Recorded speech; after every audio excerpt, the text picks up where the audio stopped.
Halo semuanya, selamat datang di channel YouTube saya. Ya, di video kali ini saya ingin membahas lebih detail lagi tentang edge. Bagaimana cara kita untuk mencari atau mendapatkan edge ini. Apa sih kelebihan kita? Yang pertama yaitu tentukan kita mau trending atau sideways. Simpelnya kalau trending itu pada saat harga naik kita cari buy, kalau harga turun kita cari sell. Dan sebaliknya, kalau sideways itu kalau harga naik kita cari sell, kalau harga turun kita cari buy. Itu sederhana saja ya.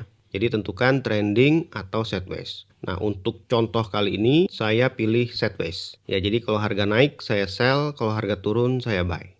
Langkah kedua. Ya, langkah kedua tentukan pairs kita. Ya, karena saya pilih sideways, maka pairs yang saya pilih adalah Euro USD. Tentu saja pergerakan Euro USD tidak selamanya sideways.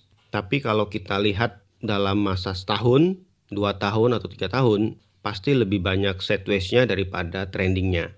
Ya kecuali terjadi force major gitu ya, atau terjadi perang, terjadi gejolak ekonomi politik, bisa saja lebih banyak trending daripada sideways.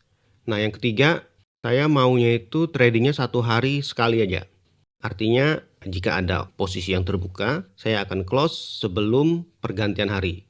Sebenarnya ini hubungannya dengan prop firm ya, karena prop firm ada hitungan drawdown, jadi daripada ribet, mending saya clear all posisi saya sebelum pergantian hari.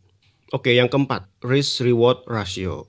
Untuk risk reward ratio saya pilih 1:1, tapi saya lebihin dikit ya 1:1,3 untuk komisi dan spread. Sehingga kalaupun win rate saya itu 50%, biaya komisi dan spreadnya bisa tercover. Dan sebenarnya risk 1:1 ini juga bagus buat psikologi saya ya, karena win rate-nya tinggi. Nah kalau saya pakai 1:3, biasanya win rate lebih kecil dan itu tidak cocok dengan psikologi saya. Yang kelima, risk yang saya gunakan itu sekitar 1% sampai 1,5%.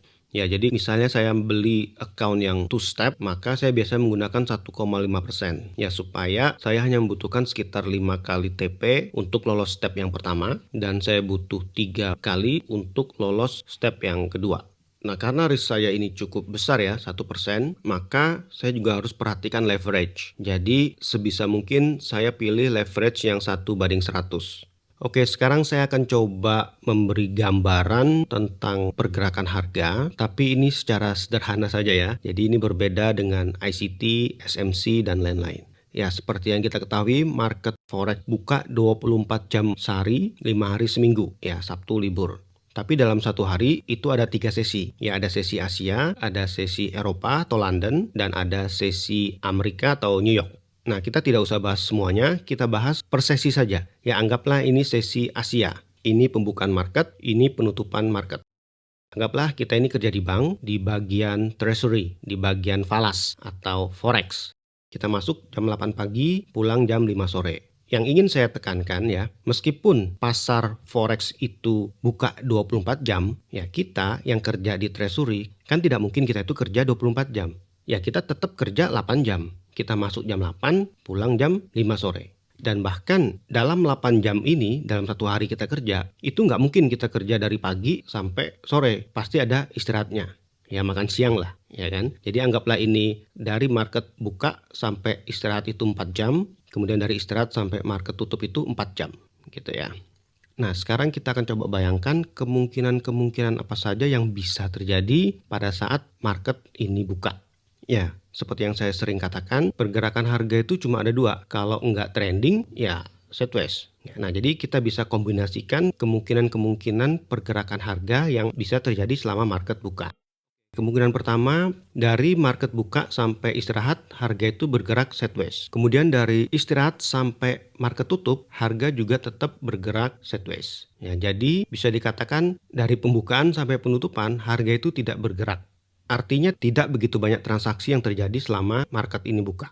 Nah, mengapa bisa terjadi seperti itu? Ya, umumnya ini terjadi pada saat bank holiday. Transaksinya itu tidak banyak, sehingga harga cuma mondar-mandir saja. Atau bisa saja sebenarnya bank itu buka, tapi mereka tidak mau melakukan transaksi. Mengapa? Karena mereka menunggu adanya news. Ya, contohnya misalnya ini sesi Asia, dan nanti setelah ini ada sesi Eropa. Dan di sesi Eropa itu ada news tentang euro misalnya. Maka meskipun bank buka, mereka tidak mau bertransaksi karena mereka menunggu news tersebut.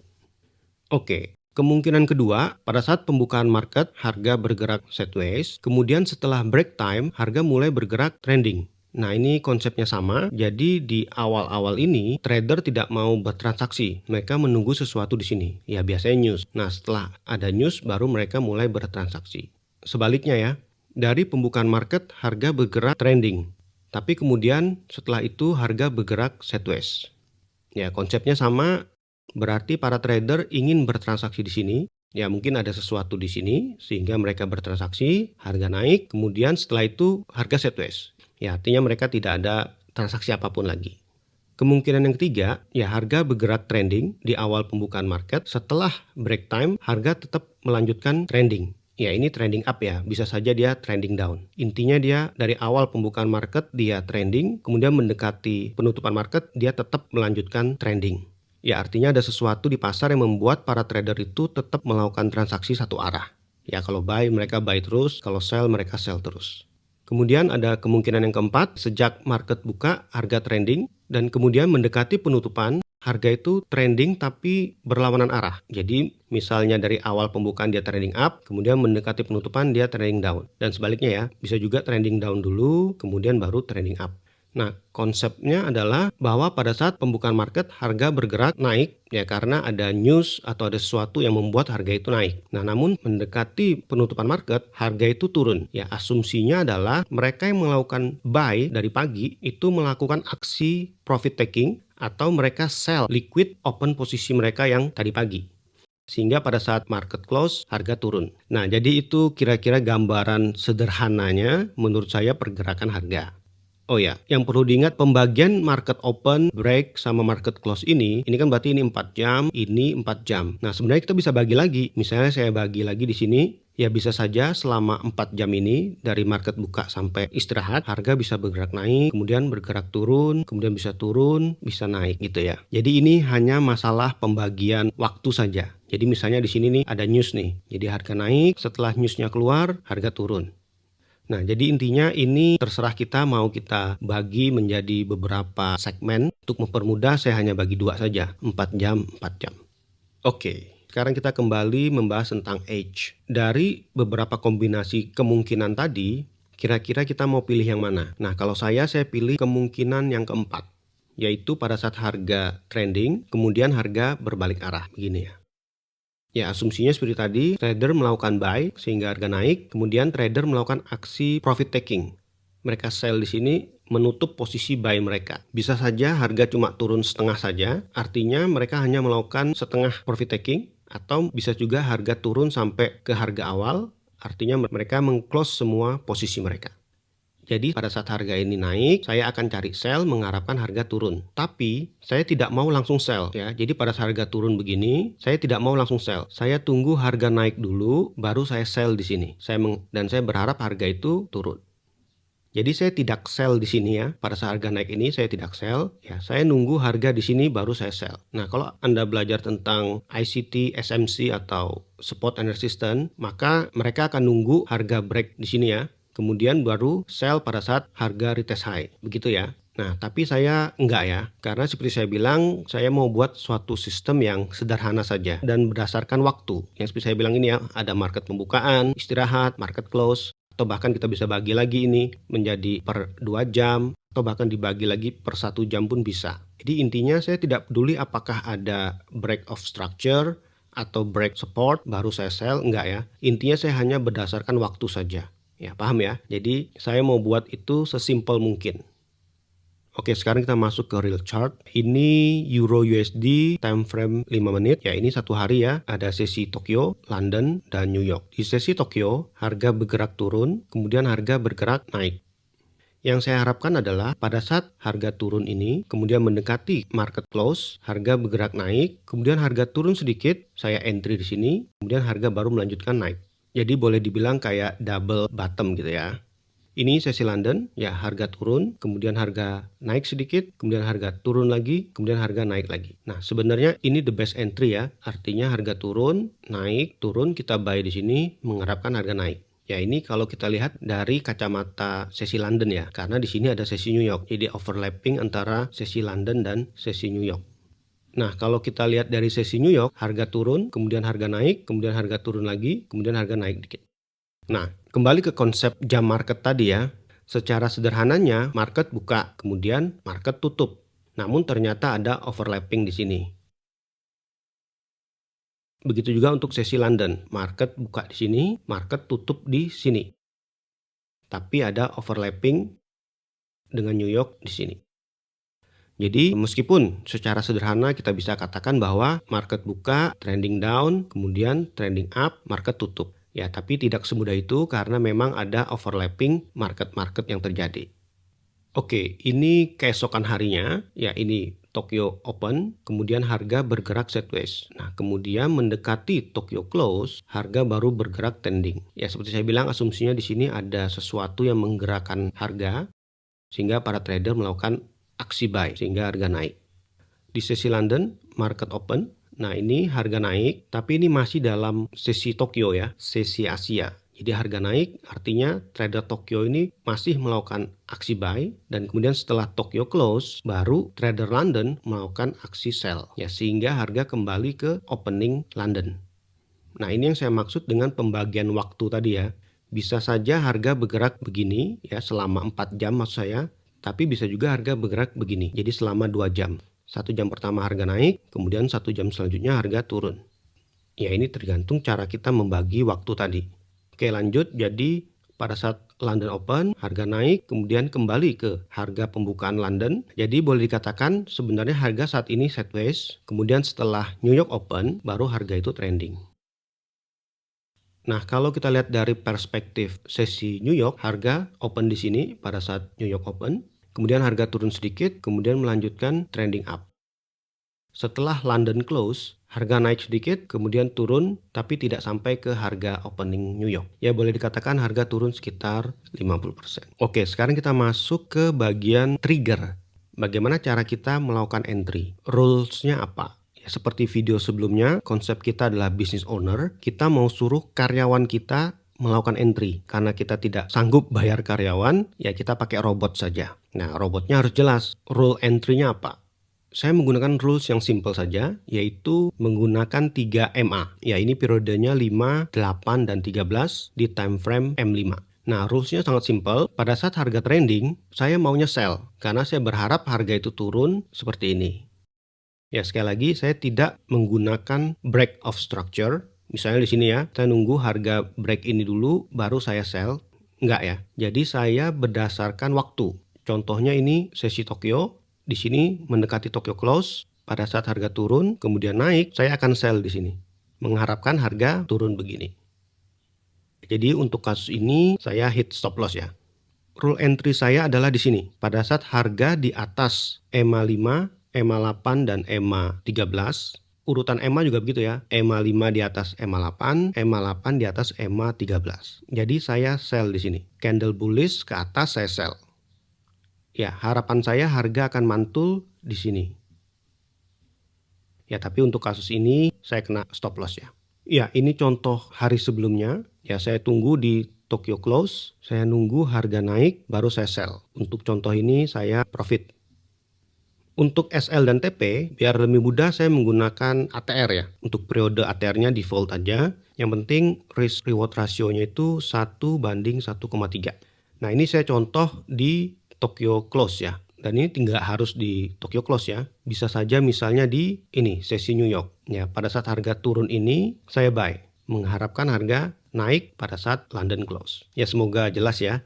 Intinya saya mengharapkan harga itu double bottom atau double top. Tapi saya filternya itu berdasarkan waktu, bukan berdasarkan break of structure atau support dan resistance, bukan ya. Saya murni berdasarkan waktu saja, dan untuk triggernya 3 EMA, 5, 8, 13, hanya saja signalnya itu saya balik ya, pada saat harga itu turun. Jadi sebenarnya kan ini signal sell, tapi saya buy di sini. Makanya saya bilang saya strateginya sideways. Kalau strateginya trending, maka sebenarnya di sini kita sell mengharapkan harga break. Oke, jadi saya sudah buat EA-nya ya. Rules-nya seperti tadi. Ya, ini balance-nya 10.000, risk per trade-nya itu $100. Jadi kalau saya loss, saya rugi $100. Kalau saya profit sekitar $130. Saya tes ini dari tanggal 1 September sampai Jumat lalu ya, tanggal 21 November. Ya, ini loss, profit, profit, profit, loss, loss, loss, profit. Jadi ini 3 bulan ya. September, Oktober, November, saya profit sekitar $900. Berarti TP-nya itu sekitar 9 kali. Modalnya 10.000, profitnya 900, ya ini drawdown-nya. Jadi dari 60 trade, ya 3 bulan ya, sebulan itu 20 kali. Jadi dari 60 trade, profitnya 32 trade, loss-nya 28. Jadi win rate-nya sekitar 53%. Ya, ini grafiknya. Ya, ini di bulan September sempat konsekutif loss, kemudian harga naik konsekutif win. Di bulan Oktober ini BEP, kemudian di bulan November mulai naik lagi. Oke, nah jadi ini berandai-andai ya, kalau saya pasang EA ini di awal September, maka di bulan November ini saya sudah lolos. Ya, ini kan 9 kali TP. Ya, kalau 2 step saya butuh 8 kali TP ya. Jadi seharusnya sudah lolos. Nah, tapi kalau saya pasang di sini, ya kemungkinan saya kena drawdown. Ya, mungkin kira-kira di sini saya MC ya. Ya, peluru saya mungkin cuma 8 kali entry. Jadi di sini saya MC, tapi kalau saya beli lagi account-nya, ya mungkin di sini saya sudah lolos. Oke, jadi kita rekap ulang bagaimana cara untuk mencari edge. Tentukan kita mau trending atau sideways. Saya pilih sideways. Pairs-nya apa? Ya, saya Euro USD. Kemudian saya hanya trading 1 kali sehari. Ya, karena saya trading di prop firm. RR saya 1:1 lebih sedikit supaya win rate saya itu tinggi. Lebih cocok dengan psikologi saya. Risk 1% sampai 1,5%. Nah, kita butuh karyawan. Ya, karena tujuan kita kan business owner. Kita bukan self-employed. Daripada kita bayar karyawan mahal, ya kita pakai robot saja atau pakai EA. Untuk rule entry-nya, kita pilih yang simple saja. Di sini saya coba menggunakan 3 EMA, tapi counter trend. Jadi pada saat harga naik, justru saya sell. Pada saat harga turun, saya buy. Inilah contoh edge yang bisa kita pilih. Dan dari backtest terbukti bahwa dari September, Oktober, November, kalau saya menggunakan ini, saya akan lolos prop firm. Tapi perlu diingat cycle itu kan berulang. Artinya, kalau September, Oktober, November itu profit, kemungkinan, ini kemungkinan ya, kemungkinan Desember, Januari, Februari, strategi ini loss. Ya, tapi kemungkinan lagi juga Maret, April, Mei 2026, strategi ini bisa profit. Ya, intinya kalau harga itu sideways, maka strategi ini profit. Kalau harga itu trending ya strategi ini loss. Oleh karena itu, sebagai bisnismen kita harus melihat ini dengan kacamata bisnis. Artinya kita tidak bisa melihat kinerjanya secara per bulan misalnya. Nggak bisa. Kita lihatnya secara per tahun. Dari Januari sampai Desember. Ya, kira-kira kalau kita jalankan ini selama setahun, berapa kali kita gagal, berapa kali kita lolos prop firm. Oke, saya rasa sekian untuk video kali ini. Untuk video selanjutnya saya akan coba menerapkan ini secara real. Ya, saya akan coba invest misalnya satu prop firm 1.000, tapi nggak langsung beli account 1.000. 1.000 itu untuk setahun ya. Jadi misalnya Januari kita beli account $50. Tapi kita nggak bisa berharap cuma satu prop firm karena ada kemungkinan gagal bayar. Oleh karena itu saya maunya coba 3 prop firm. Ya, sehingga modal yang dibutuhkan sekitar 1.000 kali 3 yaitu 3.000. Kita lihat nanti bagaimana hasilnya. Ya, tapi untuk sementara ini dulu. Thank you for watching. Bye.